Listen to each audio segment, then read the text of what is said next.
Привет! Сегодня я хотел рассказать и поделиться своим опытом съемки на камеры Instax Mini и камеру Loma Автомат Glass. Они снимают на одинаковый формат пленки Fuji Mini, но выдают, как показало, разные результаты. Fuji вышел раньше, Glass вот вышел только сейчас, у него стеклянный объектив, не пластик, как здесь, и диафрагма 4,5 в отличие от Instax Mini.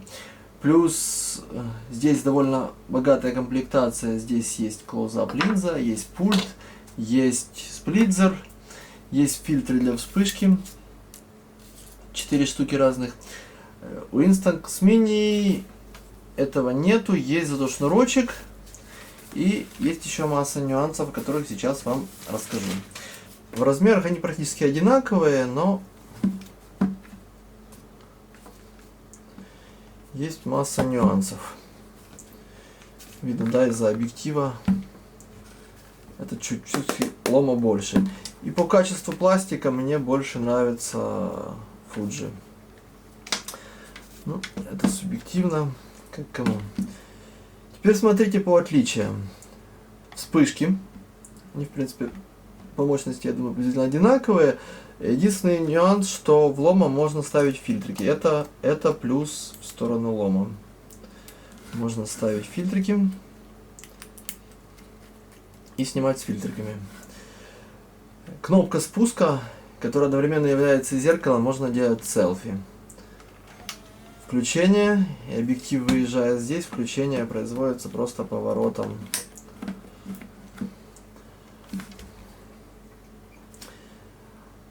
Кнопка съемки у Fuji здесь есть и есть сверху. Пока выключу.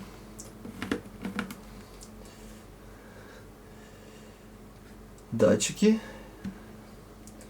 На Loma есть датчик света, датчик пульта, который идет в комплекте, что удобно. У Fuji его нету и не предусмотрена функция, я так понимаю. Здесь есть макролинза, здесь есть сплитзер, который позволяет делать. Здесь есть основное, это резьба, которая позволяет накручивать фильтры.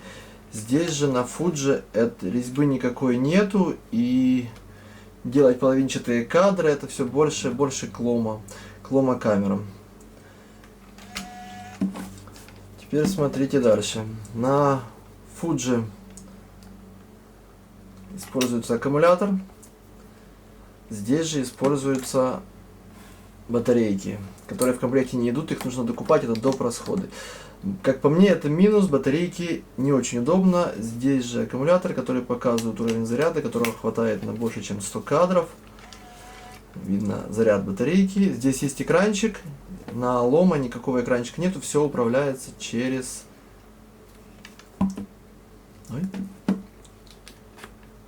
Все управляется через кнопки. Количество кадров, которое осталось, показано Fuji здесь, на Loma показывает вот здесь вот подсветка. На Loma есть датчик кассеты, видно желтое пятно, которое горит. На Fuji, в принципе, понятно, что видно число кадров, которые показывают. Режим макро включается, линза двигается на Fuji. Здесь надо же либо переключать здесь, на 0.3, 0.6. Фокус выбирается на Loma здесь. Вспышка. Эффект красный глаз, вспышка отключается. Важный момент при съемке Fuji, если вспышка не надо, она не срабатывает. На Loma она срабатывает всегда. То есть, чтобы отключить, принудительно нужно ее отключать. Есть время задержки, которое позволяет срабатывать через несколько секунд. Можно делать селфики, поставив на штатив. Крепление штатива есть у обоих камер. Единственное, что на Loma оно металлическое, на Fuji оно пластиковое, но сам фотоаппарат не тяжелый, поэтому должно выдержать. И режимы можно переключать, поворачивая это колесико. То есть мы нажимаем, и вот теперь можно переключать. Есть балб тоже, только 10-секундный, в отличие от Loma, здесь 30 секунд. Мультиэкспозиция. Это для съемки вдаль. Это для съемки детей, там есть особенность. Это для съемки на вечеринках. Разные режимы. Есть светлее, светлее плюс и темнее. То есть компенсация чуть-чуть больше. Здесь есть только -1, +1. Видите, есть +1, -1. В комплекте с камерой Fuji идет ремешок для ношения. В комплекте с камерой Loma ремешка нету, несмотря на богатую комплектацию. Выдает, как видим, кассеты сверху одинаково. Ну и по размерам Fuji более компактней. Сравнение мы самих камер закончили. Теперь я буду вам показывать, какие фотографии мы смогли получить. На Fuji уже отснимали довольно много. Больше полгода. На Loma меньше. Что сразу хотелось заметить,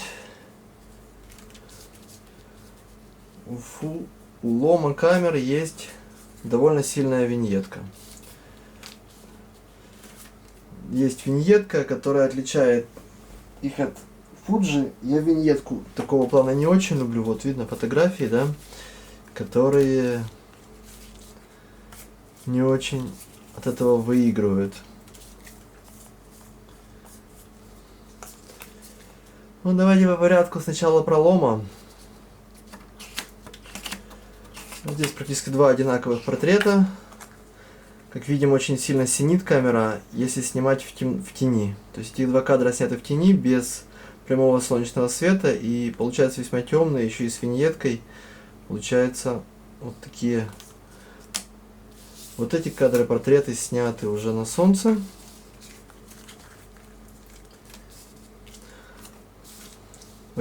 Все три кадра в одинаковых условиях. Здесь сработала вспышка, я забыл ее отключить, и получился кадр нормальный, а здесь же на автомате оно пересветило кадры, когда я выключил вспышку. Замер пересвечивает кадры. Здесь вот тоже. Это было минус экспозиция, да, -1 без вспышки. И кадр получился довольно темный. Вот такая особенность Loma. Здесь со вспышкой. Здесь без вспышки, но -1 получился темный. А вот этот кадр в таких же условиях, без вспышки, без -1, получился наоборот светлый. Он пересветил лицо. И еще есть, видно, артефакты такие, полоски. Это скорее всего от отражателя. У нас справа был отражатель. Возможно, его блики попали в экранчик и получились вот такие полосочки. Дальше. Вот это снято со сплитзером. И вот этот кадр сделан со сплитзером, но что-то пошло не так, и половина засветилась. Здесь сплитзер на 4 поделен. Видно, что опять же кадр темный на автомате. Здесь с артефактами. Здесь была использована макролинза, и здесь была использована макролинза. Здесь, к сожалению, забыли выключить вспышку, поэтому оно засветило лицо. Такого делать не надо, нужно выключать обязательно при макро такой съемки. Здесь светит солнце, видно, солнце отражается в очках, и лицо довольно желтое от солнца, вот такой баланс. Но опять же, фотография получилась темная, хотя не было никаких -1. Здесь видно, что чуть-чуть пересвет и виньетка. Это в том же месте снята фотография. Единственный момент, что здесь сели батарейки, и получилась у нас легкая мультиэкспозиция. Видно вон вторые очки.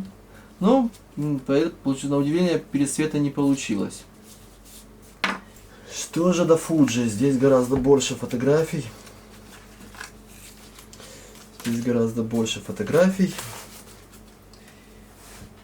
Еще такой совет. Я подписываю фотографии сзади, вот клею бумажечку и подписываю фотографии, на каких параметрах они были сняты, и дату съемки. Вот яркий пример того, что это снималось в пещере, и здесь недостаточно света, и все равно получалось темное и синеватое. Здесь компенсация даже в плюс была. Отлично все получилось, и задний план, и девушка на переднем плане. Здесь просто яркий солнечный свет. Все хорошо. Заметно, что автомат экспозиции при ярком солнечном свете у Fuji, вот как по мне, гораздо лучше. То есть он вот здесь вообще не пересвета, все отлично, здесь снято на автомате. Вот это вариант против солнца. Здесь еще была включена вспышка, чтобы добавить. Тоже все хорошо получилось. Вот яркий солнечный день. Видно получилось с кадра автоматом. Вот. Здесь пробовали мультиэкспозицию на Fuji. Здесь подсветка вспышкой. Здесь уже вечерело, получился довольно темненький кадр.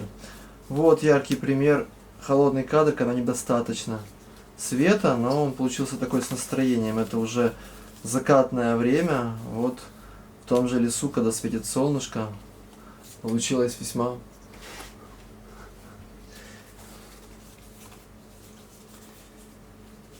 здесь на закате со вспышкой, видно, чуть-чуть вспышка пересветила.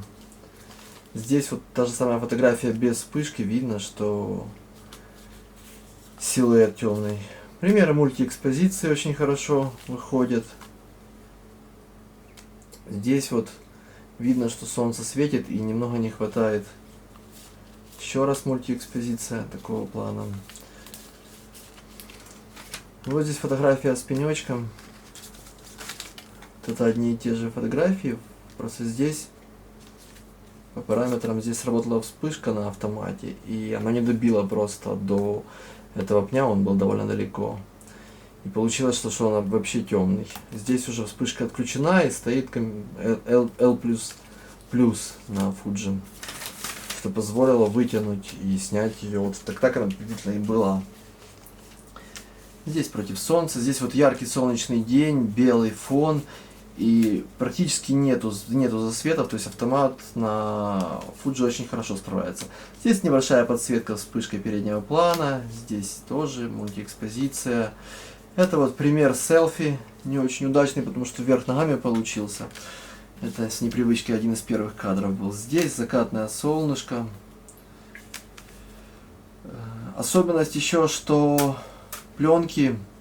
Видно, если попадает солнце в кадр, то образуется черное такое пятно. Здесь закатное солнышко, но очень мелкий кадр. Чуть-чуть, конечно, не хватило света. Возможно, делать было еще L+ на Fuji. Здесь нормально. Вот пример яркий солнечный день. Все четко. Никакой виньетки, ни переэкспонирования. Здесь уже сложно чуть-чуть по свету кадра, немного света не хватило. Вот примеры еще мультиэкспозиций. Вот пример пейзажа. Пример тоже на яркий солнечный день. Приблизительно по крупности очень похожие, допустим, с этим кадром. Ну, не совсем, но видно, да, виньетка, как по мне, очень портит. Вот в сравнении с Loma и Fuji, здесь без виньетки такие кадры смотрятся гораздо выигрышней. И плюс такой, скажем так, четкости выигрыша от стеклянного объектива я не замечаю. Вот солнечный день. Ну, здесь уже просто, здесь, скажем так, здесь вспышка сработала, здесь была вспышка отключена. Такие крупные кадры. Вот пейзажная такая картинка. Вот день. Вот, да, практически виньетки здесь вот нету. Вот.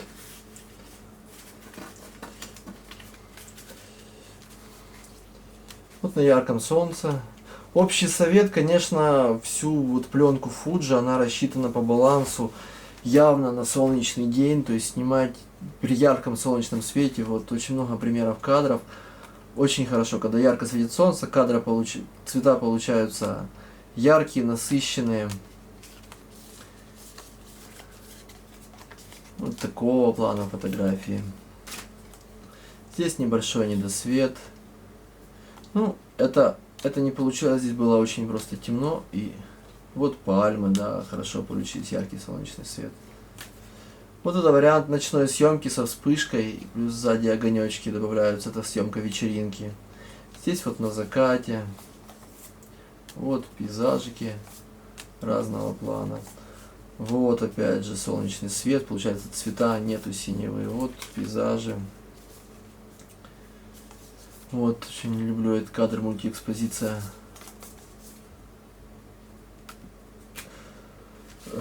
Что можно сказать по сравнению, по своему опыту?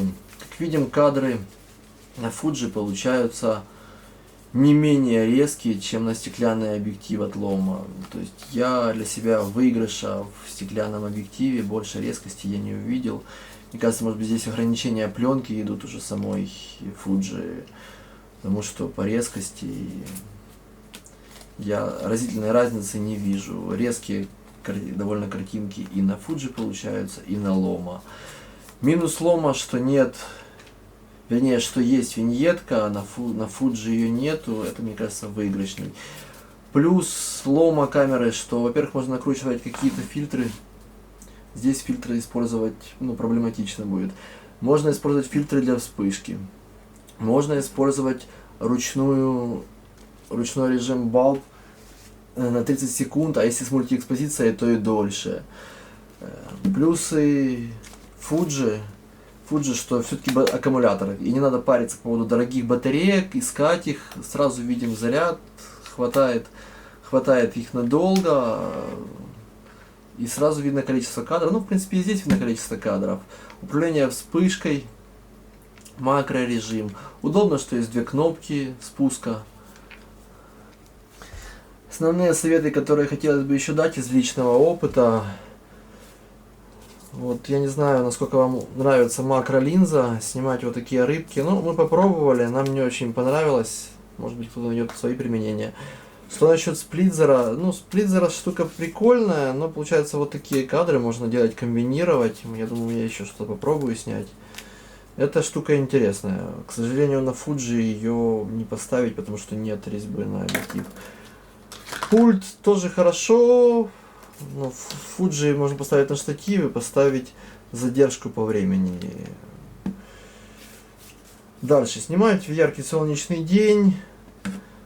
Закупаться батарейками, потому что на Loma нужно еще батарейки. Особенность такая, что Loma сам не выплевывает пленку. Когда вставляете кассеты, допустим, в Instax, Fuji, то когда вставляете снова кассету, сразу выезжает защитный экран. Здесь же не выезжает, нужно сделать первый кадр, оно выплюнет защитный экранчик, первый кадр. Дальше снимает по качеству. Мне нравится все-таки Instax от Fuji. Вот он мне давно нравился, хотели, уже полгода снимаем. Милая штучка, милая игрушка, довольно компактный. Loma из-за того, что объектив выпирает, получается он... Да, его чтобы выключить, нужно вот нажать еще тут кнопочку и потом задвинуть. Здесь он фиксируется силой, вот видите, он дальше силой не нажимается. Нажимаете кнопочку и задвигаете. Loma милый, но Instax мне понравился все-таки больше. Я бы советовал брать Instax камера. Единственное, если вам разве что очень важен сплитзер и другие фишки от Loma, комплектация. Еще в Fuji мы купили вот такой вот чехольчик. Сейчас покажу, как он выглядит в чехольчике.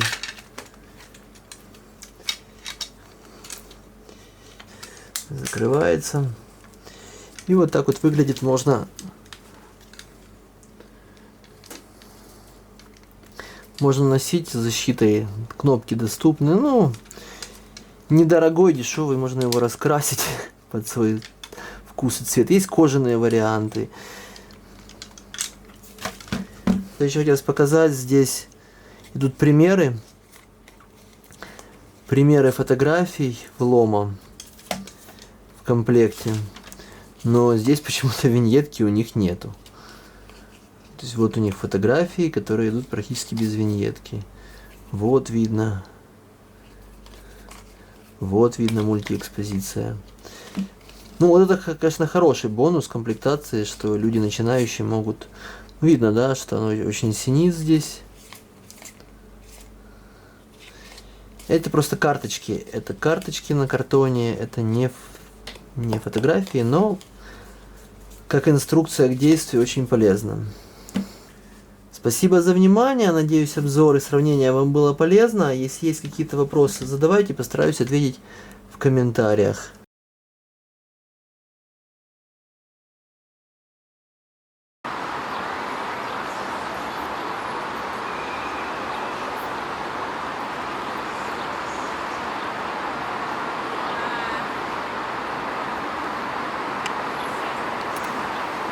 Один есть. Это нижняя лево.